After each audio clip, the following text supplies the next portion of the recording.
तो ये हैं उत्तर कोरिया के शासक किम जोंग उन। देखने में उम्र सिर्फ 36 साल, लेकिन दुनिया की चौथी सबसे बड़ी सेना के कमांडर हैं ये। इनके पास परमाणु हथियार हैं और इनके परिवार ने, सोचिए, 70 सालों से सिर्फ और सिर्फ आतंक के दम पर हुकूमत की है।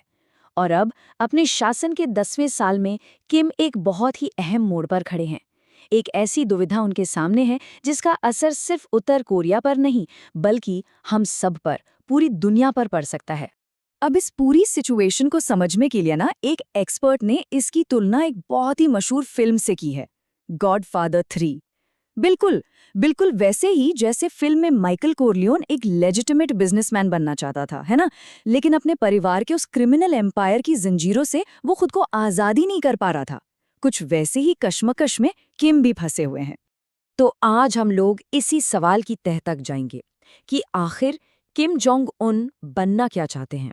क्या वो दुनिया के सामने एक मॉडर्न, एक प्रोग्रेसिव लीडर की इमेज बनाना चाहते हैं, या फिर अपने परिवार की उस क्रिमिनल विरासत को आगे बढ़ाते हुए एक किंग पिन बने रहना चाहते हैं? चलिए इस दुविधा को, इस डिलेमा को थोड़ा और करीब से देखते हैं। एक्सपर्ट्स इसे डिक्टेटर्स डिलेमा कहते हैं। देखिए, एक तरफ तो रास्ता है देश को मॉडर्न बनाने का, आगे ले जाने का, लेकिन इस रास्ते पर सत्ता खोने का भी उतना ही बड़ा खतरा है।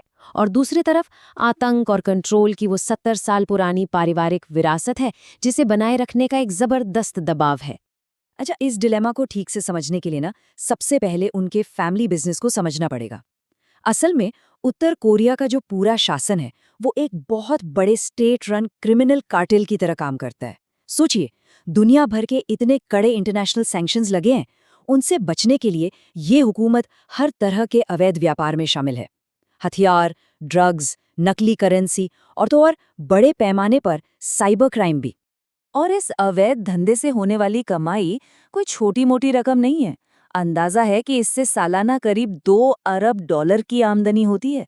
ये पैसा एक तरह से किम जोंग उनकी पर्सनल पिगी बैंक है, जिससे ना सिर्फ उनकी अय्याशियां चलती हैं, बल्कि पूरी हुकूमत का खर्चा भी निकलता है। तो सवाल ये है कि इस सोने के अंडे देने वाली मुर्गी को कोई भी क्यों छोड़ना चाहेगा? तो चलिए अब आते हैं इस विरासत के सबसे क्रूर, सबसे खौफनाक पहलू पर। साल 2017 में किम को अपने इसी फैमिली बिजनेस के एक बहुत ही काले अध्याय से निपटना पड़ा, और वो था उनके अपने ही सौतेले भाई किम जोंग नाम की सनसनीखेज हत्या का मामला। तो ये किम जोंग नाम थे कौन? ये किम के बड़े सौतेले भाई थे। उनको उत्तराधिकार की दौड़ में, मतलब सक्सेशन की रेस में नज़रअंदाज कर दिया गया था और वो देश से बाहर एक गुमनाम सी जिंदगी जी रहे थे। लेकिन असली खतरे की घंटी वो तब बजी जब ये बात सामने आई कि वो अमेरिकी खुफिया एजेंसी CIA के इन्फॉर्मेंट बन चुके थे। अब किम जोंग उन की नज़रों में ये तो सीधा सीधा देशद्रोह था और इसकी सज़ा सिर्फ एक ही हो सकती थी, मौत। और जिस तरह से इस हत्या को अंजाम दिया गया, वो किसी स्पाई फिल्म की कहानी से कम नहीं था। हत्यारों को, सोचिए, महीनों तक धोखे में रखकर तैयार किया गया। उन्हें ये यकीन दिलाया गया कि वो एक हिडन कैमरा प्रैंक शो का हिस्सा है। पहला स्टेप, एक नकली टीवी प्रोड्यूसर ने उन्हें रिक्रूट किया। दूसरा स्टेप, उन्हें अनजान लोगों के चेहरे पर लोशन मलने की ट्रेनिंग दी गई। और फिर फाइनली उन्हें उस आखिरी प्रैंक के लिए तैयार किया गया, जिसमें लोशन की जगह एक बहुत ही खतरनाक, एक जानलेवा नर्व एजेंट का इस्तेमाल होना था। और फिर वो दिन आया, 13 फरवरी 2017, कुआलालंपुर के भीड़-भाड़ वाले एयरपोर्ट पर इस पूरी साजिश को अंजाम दिया गया। सुबह ठीक 8:59 पर 2 महिलाओं ने किम जोंग नाम पर हमला किया। सिर्फ 6 मिनट बाद 9:05 पर वो एयरपोर्ट के मेडिकल क्लिनिक में मदद मांग रहे थे। लेकिन जहर इतना ज्यादा घातक था कि सुबह 11 बजे तक उन्हें मृत घोषित कर दिया गया। ये एकदम सटीक और पुराने जासूसी तरीकों से किया गया ऑपरेशन था। इस हत्या को इतने खुलेआम और इतने अपमानजनक तरीके से करने का बस एक ही मकसद था, एक ठंडा, क्रूर मैसेज भेजना। उत्तर कोरिया के अंदर और बाहर बैठे हर एक दुश्मन को ये साफ साफ बता देना कि अगर तुमने गद्दारी की तो किम तुम्हें दुनिया के किसी भी कोने में ढूंढ निकालेंगे।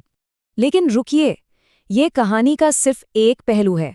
किम जोंग उन की शख्सियत का एक दूसरा, एकदम उल्टा पहलू भी है, और वो जुड़ा है उनकी वेस्टर्न परवरिश और एजुकेशन से। और शायद यही अनुभव है जो उनमें मॉडर्नाइजेशन की आग जलाता है। जरा सोचिए, किम जोंग उन की जिंदगी, एक ही वक्त में दो अलग-अलग दुनियाओं में बटी हुई थी।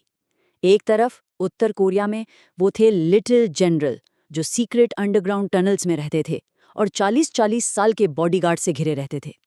वहीं दूसरी तरफ स्विट्जरलैंड के बर्न शहर में वो एक पब्लिक स्कूल के आम स्टूडेंट थे, जो माइकल जॉर्डन के जूते पहनते थे और स्विस एल्प्स की बर्फीली ढलानों पर स्कीइंग का मजा लेते थे। उत्तर कोरिया में लिटिल जनरल की जिंदगी बहुत ही अजीब और सच कहूं तो खौफ से भरी थी। बचपन में उन्हें खेलने के लिए असली पिस्तौल दी गई। देश के बड़े बड़े जनरल्स उनके सामने सिर झुकाते थे। उनके बॉडीगार्ड्स ही उनके अकेले दोस्त और खेलने के साथी थे। उनका खाना चावल के एक एक दाने तक को चेक किया जाता था, और तो और इस डर से कि कोई विदेशी एजेंसी उनके मल का एनालिसिस ना कर ले, उनका अपना एक पोर्टेबल टॉयलेट हमेशा उनके साथ चलता था। लेकिन स्विट्जरलैंड में यही लड़का एकदम अलग था। उनके एक क्लासमेट उन्हें याद करते हैं एक शरारती मुस्कान वाले लड़के के तौर पर, जिसे बास्केटबॉल का जुनून था। वो शिकागो बुल्स टीम के जबरदस्त फैन थे, पेरिस जाकर NBA के मैच देखते थे और अपने देश उत्तर कोरिया पर बहुत गर्व करते थे। तो जाहिर है, जब किम ने सत्ता संभाली तो उनकी पर्सनालिटी के ऐसी दूसरे पहलू का असर साफ दिखाई दिया। उन्होंने अपने लोगों से एक बड़ा वादा किया कि उत्तर कोरिया के लोगों को फिर कभी अपनी कमर नहीं कसनी पड़ेगी। उन्होंने एक मॉडर्न देश को बनाने का सपना दिखाया, और उन्होंने एक सोशलिस्ट फेरीलैंड बनाने की दिशा में कई बड़े कदम उठाए भी, जैसे कि उन्होंने स्विस स्टाइल स्की रिसॉर्ट्स बनवाए, मॉडर्न थीम पार्क्स और वाटर पार्क खोले, हाई एंड रेस्टोरेंट और डिपार्टमेंट स्टोर शुरू करवाए। यहाँ तक कि सरकारी तौर पर सोशल मीडिया इन्फ्लुएंसर्स भी बनाए गए, ताकि दुनिया को एक बदला हुआ, एक चमकता हुआ उत्तर कोरिया दिखाया जा सके। इस पूरी रीब्रांडिंग की स्ट्रैटेजी में उनकी पत्नी री सोल जू की भी एक बहुत अहम भूमिका है। वो एक मशहूर सिंगर थीं, जिन्हें अब उत्तर कोरिया की केट मिडलटन भी कहा जाता है। उनका काम है इस कठोर शासन को एक इंसानी, फैशनेबल और मॉडर्न चेहरा देना, और दोनों मिलकर एक पावर कपल की इमेज पेश करते हैं, जो उत्तर कोरिया के फ्यूचर का प्रतीक है। तो सवाल फिर वही उठता है, किम ने अपनी इस डिक्टेटर्स डिलेमा का, इस दुविधा का हल आखिर निकाला कैसे? जवाब काफी चौंकाने वाला है। उन्होंने बनाई एक ड्यूअल डिक्टेटरशिप, यानी शासन का ये भारी बोझ शेयर करने के लिए परिवार के ही एक और सदस्य को सत्ता के बिल्कुल सेंटर में लाया गया। और इस पूरी स्ट्रैटेजी को समझने की चाबी ना उनके पिता किम जोंग इल के एक बयान में छिपी है। उन्होंने एक बार कहा था, मेरे बेटे तो सब बुद्धू हैं। राजनीति के लिए जो दिल, दिमाग और सोच चाहिए, वो तो मेरी बेटियों में है। और यहीं से कहानी में एंट्री होती है उनकी बहन किम यो जोंग की। किम यो जोंग, जिन्हें कभी पर्दे के पीछे स्वीट प्रिंसेस कहा जाता था, वो हमेशा से एक मिस्ट्री बनी रही। लेकिन देखते ही देखते वो प्रोपेगेंडा डिपार्टमेंट की चीफ से बढ़कर उत्तर कोरिया की सबसे पावरफुल शख्सियतों में से एक बन गई। आज ये माना जाता है कि उनके भाई तक पहुंचने वाला हर एक डॉक्यूमेंट पहले उनकी नज़र से होकर गुजरता है। उनका ये जो ट्रांसफॉर्मेशन है, वो वाकई हैरान करने वाला है। जरा देखिए, 2018 में वो पीस ओलंपिक्स में एक रहस्यमयी मुस्कान वाली डिप्लोमैट के तौर पर दुनिया के सामने आई। 2 साल बाद 2020 आते आते वही किम यो जोंग दक्षिण कोरिया को प्रोपेगेंडा पर्चों पर खुलेआम धमकाने लगी, और जून 2020 में तो उन्होंने दोनों कोरिया के बीच बातचीत के लिए बने संपर्क कार्यालय को ही उड़ा देने का ऑर्डर दे दिया। तो बस यही है किम जोंग उनकी दुविधा का हल, एक डुअल डिक्टेटरशिप। ये एक classic good cop bad cop की स्ट्रैटेजी है, जहां एक लीडर डिप्लोमेसी और डेवलपमेंट की अच्छी अच्छी बातें करता है, वहीं दूसरा लीडर धमकियां देने और डिसिप्लिन बनाए रखने का काम करता है। तो देखिए, ये रोल कैसे बटे हुए हैं। किम जोंग उन बने हैं गुड कॉप, वो मॉडर्न चेहरा हैं जो वर्ल्ड लीडर्स से मिलते हैं और खुद को विवादों से ऊपर दिखाते हैं। और दूसरी तरफ हैं किम यो जोंग बैड कॉप, वो है असली एनफोर्सर, जो धमकियां देती हैं और शासन का सारा डर्टी वर्क संभालती हैं। असल में उनकी ये आक्रामकता ही किम जोंग उन को एक नरम और मॉडर्न नेता के रूप में खुद को पेश करने की आज़ादी देती है। तो इस तरह भाई बहन की इस जोड़ी ने मिलकर अपनी सत्ता और अपनी डायनेस्टी को तो पूरी तरह से सिक्योर कर लिया है।